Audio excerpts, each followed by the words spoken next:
For us to survive, we must be united as pastoral communities in this country. We have been taken for granted for far too many years.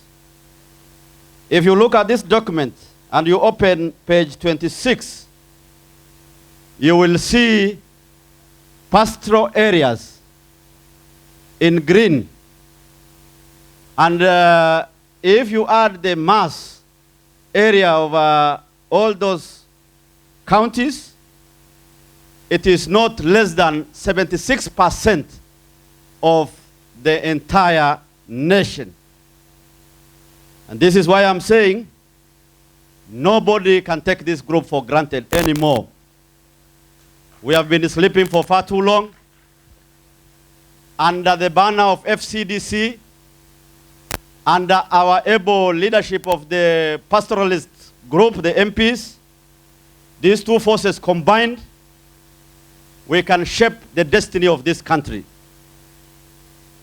I dare say. And if we don't believe in ourselves, then people will continue taking us for granted. Every other time, they will dismiss you. They'll tell you, those in Mandera, hawa ni wataenda huko Somalia. Those in Marsabit, watakwenda huko kwa wenzao kule Moyale, Ethiopia. Kama ni Turkana, wanasema hawa watacross huko Sudan.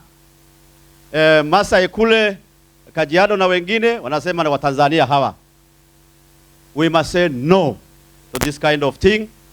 We must agree ourselves that we are pastoralists.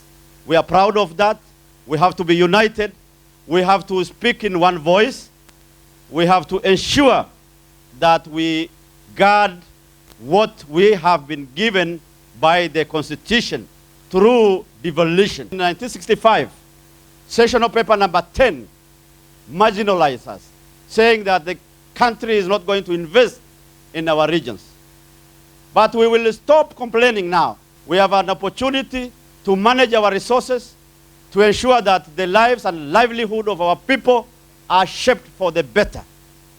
We have an opportunity to catch up with the rest of the world and even bypass them, if only we can manage our resources properly. And we thank the donor community, development partners, World Bank, DFID, European Union.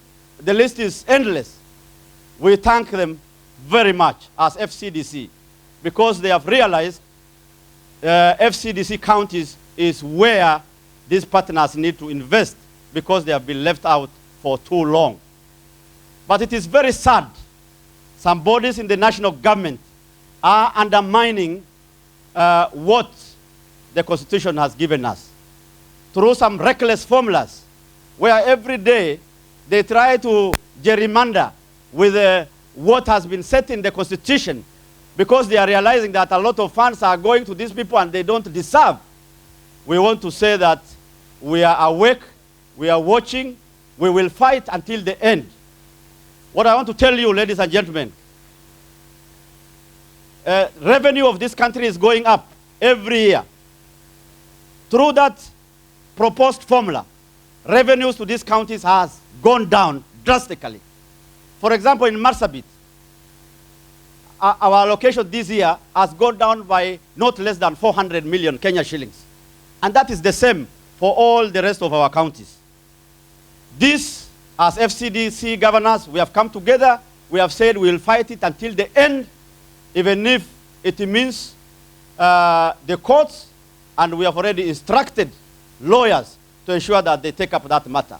And we want to count on you as our leaders in the national parliament, in the Senate. You guys must also guard and support that initiative so that we reverse this dangerous trend. We have a provision in the Constitution, the Equalization Fund. They only released it the first year.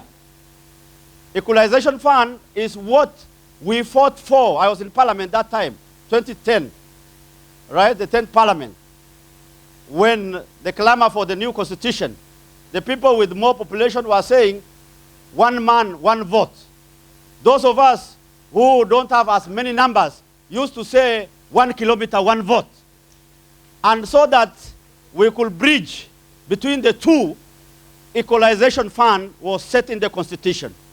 It is shameful up to today, the national government has not found it necessary to release those funds. In fact, they are attempting it to divert to other uses. This, we have said no, we will continue fighting, and we will count on all the leadership of pastoral communities to ensure that we get back what is constitutionally ours. Finally, I want to say that, ladies and gentlemen, we are a problem to ourselves.